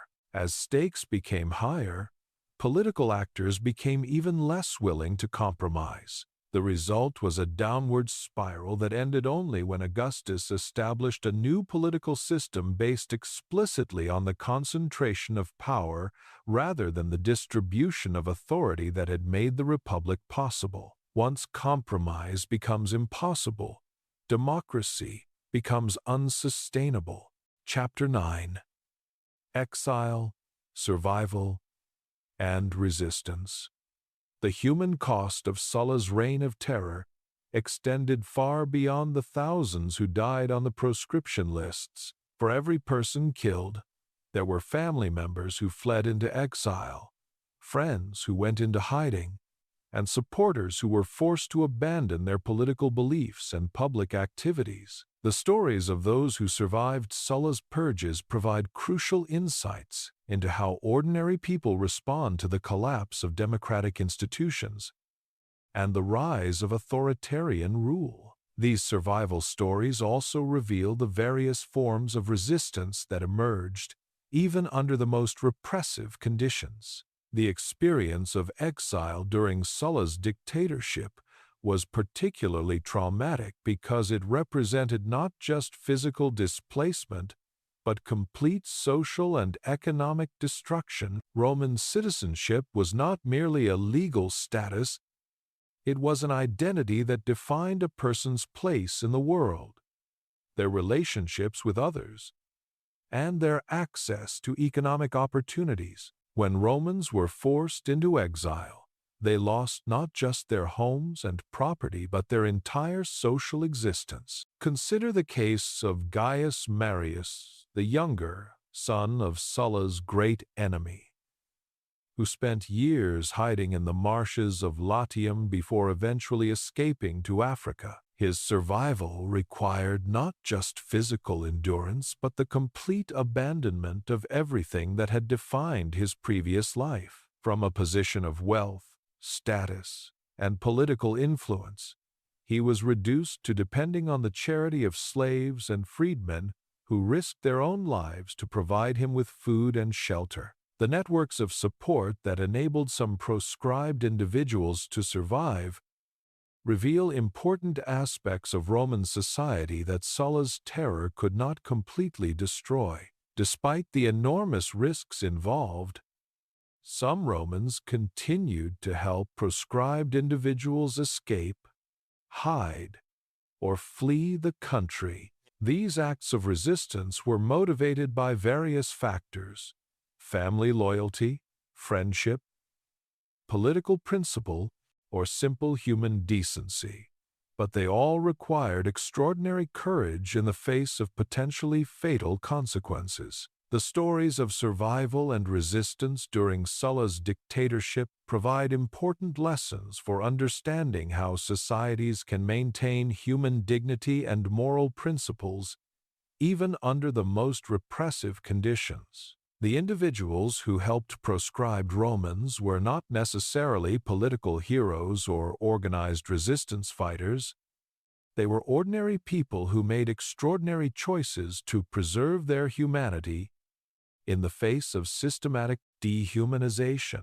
The psychological impact of living under constant threat of proscription created lasting trauma that affected not just the immediate victims but entire communities and social networks. Romans learned to be suspicious of their neighbors, careful about their public statements, and constantly vigilant for signs that they might be falling out of favor with the regime. This climate of fear and suspicion damaged the social trust that had been essential to Roman civic life. The parallels between the Roman experience under Sulla and life under modern authoritarian regimes are both obvious and instructive. From Stalin's Soviet Union to Pinochet's Chile to contemporary authoritarian states, the patterns of survival and resistance remain remarkably consistent. People adapt to repressive conditions by developing informal networks of support, creating coded forms of communication, and finding ways to maintain their dignity and values, even when public expression becomes impossible. The economic dimensions of survival under Sulla's regime also provide important insights into how authoritarian rule affects ordinary people's daily lives. Proscribed individuals not only lost their legal protections but also their access to normal economic activities. They could not engage in trade, own property, or enter into contracts without risking exposure and death. This economic exclusion forced them to depend on black market activities and informal support networks that operated outside the official economy. The development of these alternative economic networks during Sulla's dictatorship reveals how societies can maintain some degree of autonomy and resistance even under totalitarian conditions. Barter systems, underground markets, and informal credit arrangements allowed some Romans to survive economically despite their official exclusion from normal commercial activities. These parallel economic structures provided not just material support but also spaces for maintaining social relationships and cultural values that the regime sought to destroy.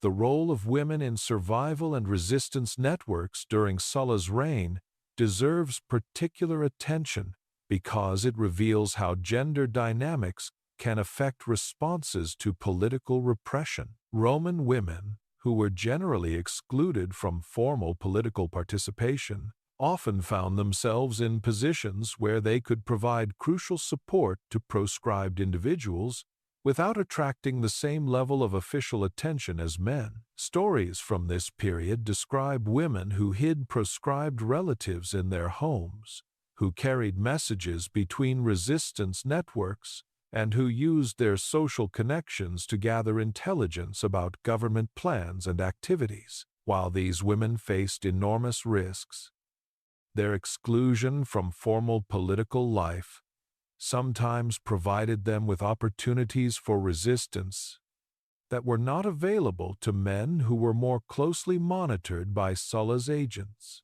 The international dimensions of exile and resistance during Sulla's dictatorship also had lasting consequences for Roman politics and Mediterranean stability. Many proscribed Romans fled to foreign kingdoms and cities, where they often became sources of intelligence and potential military support for Rome's enemies. This diaspora of Roman exiles created new forms of international conflict and complicated Rome's diplomatic relationships throughout the region. Some exiled Romans, like Sertorius in Spain, established independent power bases that directly challenged Sulla's authority and provided rallying points for continued resistance. These exile communities demonstrated that Sulla's control, while extensive, was not complete, and that alternative forms of Roman political organization remained possible. The existence of these alternatives provided hope for Sulla's opponents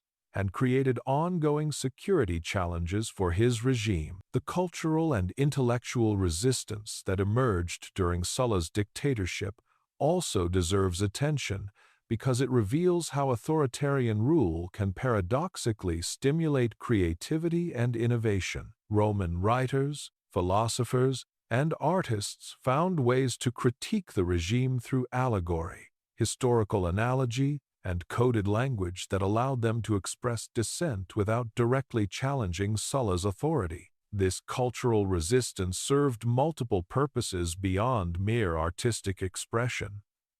It provided ways for Romans to maintain their intellectual and moral independence even when political independence was impossible. It created shared symbols and narratives that helped sustain opposition communities, and it preserved alternative visions of Roman society that could be activated when political conditions changed. The religious dimensions of resistance during Sulla's reign also played important roles in maintaining community solidarity and moral purpose. Roman religious practices, which were deeply embedded in family and community life, provided spaces for gathering and communication that were difficult for the regime to monitor completely. Religious festivals, family ceremonies, and traditional rituals became opportunities for maintaining social bonds and expressing values that contradicted official ideology. The long-term consequences of the survival and resistance experiences during Sulla's dictatorship extended far beyond the immediate political crisis. The networks of mutual support that developed during this period created lasting bonds between families and communities that would influence Roman politics for generations. The techniques of resistance and survival that Romans learned during the proscription period became part of their cultural repertoire for dealing with future political crises. Perhaps most importantly, the stories of survival and resistance during Sulla's reign demonstrate that even the most repressive authoritarian regimes cannot completely destroy human agency and moral choice. While Sulla succeeded in eliminating organized political opposition and terrorizing the population into compliance, he could not prevent individuals from making choices to help others, maintain their principles, and preserve their humanity. These individual acts of courage and resistance, while they could not prevent the collapse of the Roman Republic, helped preserve the moral and cultural resources that would eventually enable new forms of political organization to emerge. The people who risked their lives to help proscribed individuals, who maintained underground networks of support and communication, and who found ways to express dissent despite enormous dangers, demonstrated that authoritarian rule, no matter how thorough or brutal, cannot completely extinguish the human capacity for solidarity and resistance. The lessons from Roman experiences of survival and resistance under Sulla remain relevant for understanding how people respond to authoritarian rule in any context. While the specific techniques and circumstances may vary, the fundamental human responses, the development of informal support networks, the creation of alternative economic and social structures, the use of cultural and religious practices to maintain community solidarity, appear consistently across different times and places. These patterns provide both hope and practical guidance for anyone seeking to understand how human dignity and moral purpose can be preserved even under the most challenging political conditions. Chapter 10. Legacy of Terror. The true measure of Sulla's impact on Roman civilization cannot be found in the immediate casualties of his proscription lists or the short-term political changes he implemented during his dictatorship. The most profound and lasting consequences of his reign lay in how it fundamentally altered Roman political culture, social relationships, and institutional expectations for generations to come. Sulla's legacy was not just the destruction of the Roman Republic.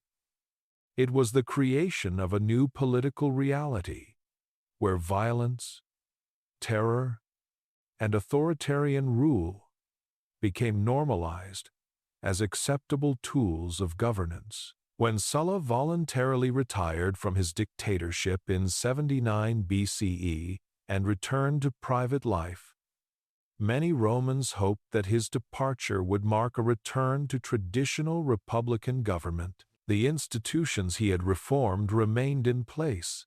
The Senate continued to meet and deliberate, and the annual elections of magistrates resumed their regular schedule. On the surface, it appeared that the Republic had survived Sulla's challenge and could return to normal political competition.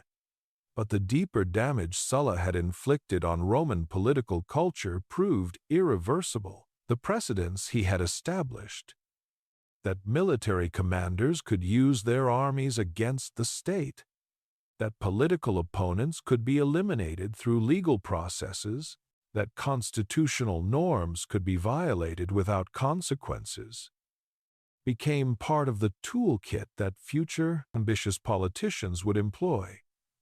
The Roman Republic after Sulla was fundamentally different from the republic that had existed before him. Even though its formal structures remained largely unchanged, the generation of Romans who came of age during Sulla's dictatorship learned lessons about politics that their predecessors would have found shocking and unacceptable. They learned that political competition was a zero-sum game where defeat could mean death, that legal protections were meaningless without military backing, and that success required the complete destruction of opposition rather than accommodation and compromise. These lessons shaped their approach to political participation throughout their careers. Julius Caesar, who was a young man during Sulla's reign and whose family connections put him at risk of proscription, learned these lessons particularly well. His later career, his use of military conquest to build political power, his willingness to cross the Rubicon with his armies, his systematic elimination of republican institutions, followed the template that Sulla had established. Caesar's famous clemency toward his defeated opponents was not a return to republican traditions, but a tactical modification of Sulla's approach, designed to achieve the same ends through slightly different means. The normalization of political violence that Sulla achieved had cascading effects throughout Roman society that extended far beyond formal politics. Business relationships, family connections, and social interactions all became infected with the suspicion and calculation that Sulla's reign had made necessary for survival. Romans learned to evaluate every relationship in terms of potential political risk, to avoid associations that might prove dangerous, and to prioritize personal security over broader social obligation. This transformation of social relationships had profound consequences for Roman civic life and cultural development. The trust and reciprocity that had enabled Romans to cooperate in complex economic and political enterprises became much more fragile and conditional. Citizens became less willing to invest in long-term projects, less likely to take risks for public benefit, and more focused on protecting what they had rather than building for the future. The international consequences of Sulla's legacy also proved lasting and destructive. Rome's reputation for fair dealing, respect for agreements, and willingness to negotiate had been crucial assets in governing its vast empire. When Roman internal politics became dominated by violence and winner-take-all competition, Rome's external relationships suffered as well. Allied cities and client kingdoms began preparing for the possibility that Rome might turn its destructive energies against them. The economic legacy of Sulla's reign created new patterns of inequality and exploitation that would persist throughout the remaining history of the Roman Republic and into the imperial period. The massive wealth transfers accomplished through the Proscription Lists created a new class of super-wealthy Romans, whose fortunes depended on maintaining political arrangements that favored violence and confiscation over productive economic activity. These newly enriched families had powerful incentives to support future leaders who promised to use similar methods to maintain and expand their advantages. The economic beneficiaries of Sulla's terror became a constituency for continued authoritarianism, creating political pressures that made a return to genuine republican government increasingly unlikely.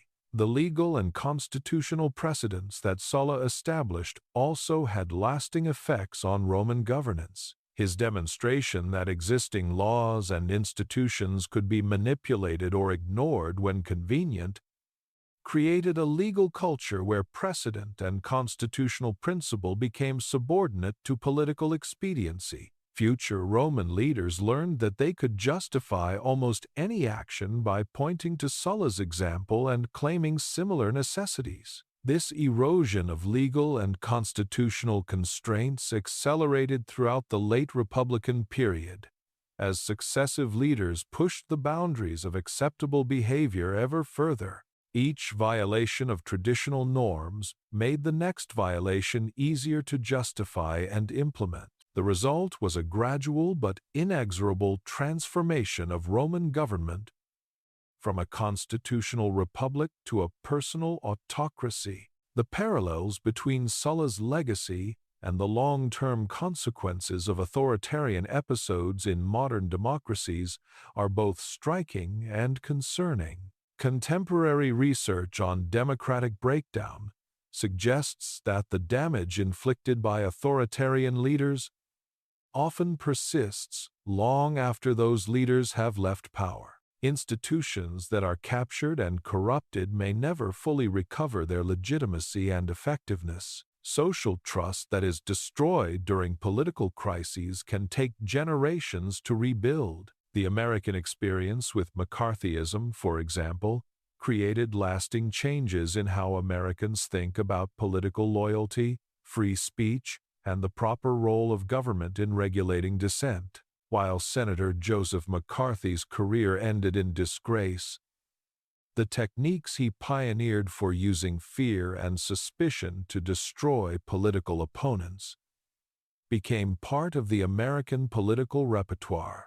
The precedents he established continue to influence how political conflicts are conducted decades after his death. Similarly, the erosion of democratic norms during the Trump presidency has created precedents and expectations that will likely influence American politics for years to come. The techniques of institutional capture, norm violation, and political violence that were employed during this period have become part of the toolkit that future politicians may use. Even if democratic institutions survive immediate challenges, the long-term damage to political culture and social trust may prove more difficult to repair. The psychological legacy of Sulla's reign also deserves attention, because it reveals how political trauma can affect entire societies across multiple generations.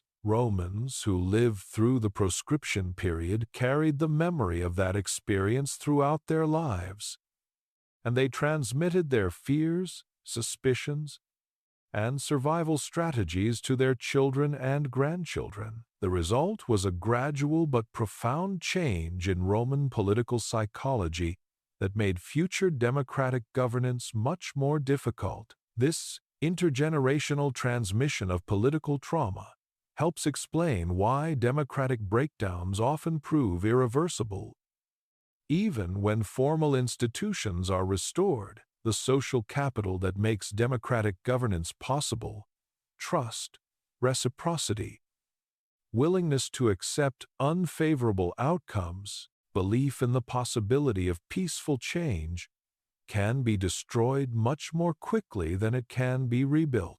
Societies that have experienced severe political violence often struggle for generations to reestablish the foundations of democratic cooperation. The cultural and intellectual legacy of Sulla's reign also had lasting effects on Roman civilization. The climate of fear and suspicion that his dictatorship created discouraged intellectual innovation, artistic experimentation, and cultural exchange. Romans became more cautious about expressing controversial ideas, more reluctant to engage with foreign cultures, and more focused on preserving existing traditions rather than developing new ones. This cultural conservatism, while it may have provided some stability during turbulent times, also limited Rome's capacity for adaptation and growth. Societies that cannot tolerate dissent and debate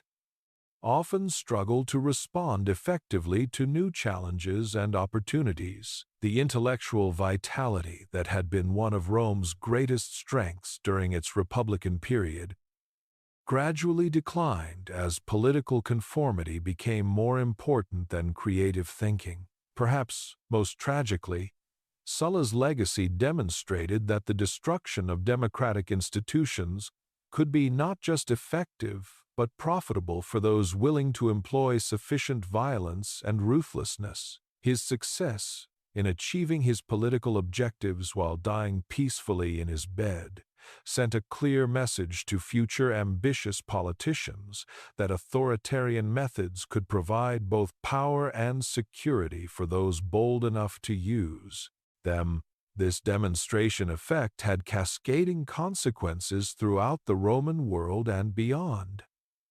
Other ambitious leaders studied Sulla's methods and adapted them to their own circumstances. The techniques he developed for systematic political elimination, institutional capture, and social control became templates that were refined and improved by subsequent authoritarians. The ultimate legacy of Sulla's reign was the transformation of Roman political culture from one based on competition, compromise, and constitutional government to one dominated by violence, fear, and personal rule. While the Roman Republic survived in name for several more decades after Sulla's death, its essential character had been irreversibly altered. The precedents he established, the norms he destroyed, and the expectations he created made the eventual transition to imperial autocracy not just possible, but inevitable. In the end, Sulla's greatest achievement was not the elimination of his immediate political opponents, but the elimination of the possibility that Rome could ever again be governed as a genuine republic. His legacy of terror became the foundation upon which all subsequent Roman authoritarianism would be built. Before we conclude this examination of one of history's most chilling political transformations, I want to hear from you, the viewers. Drop a comment below and tell me, what parallels between Sulla's Rome and modern America concern you the most? Are we witnessing the same patterns of institutional breakdown, the same normalization of political violence, the same erosion of democratic culture that destroyed the Roman Republic? Your insights and observations are crucial to understanding how these historical lessons apply to our contemporary situation. The conversation we're having here isn't just academic. It's about recognizing the warning signs that history provides and taking action to protect the democratic institutions and values that we often take for granted. Thank you for joining me on this journey through one of history's most important and troubling political episodes. If this analysis has opened your eyes to new perspectives on both ancient history and modern politics, make sure you're subscribed for more deep dives into the patterns that shape human civilization. The lessons of the past are more relevant than ever, and understanding them may be crucial to preserving the future we want to build.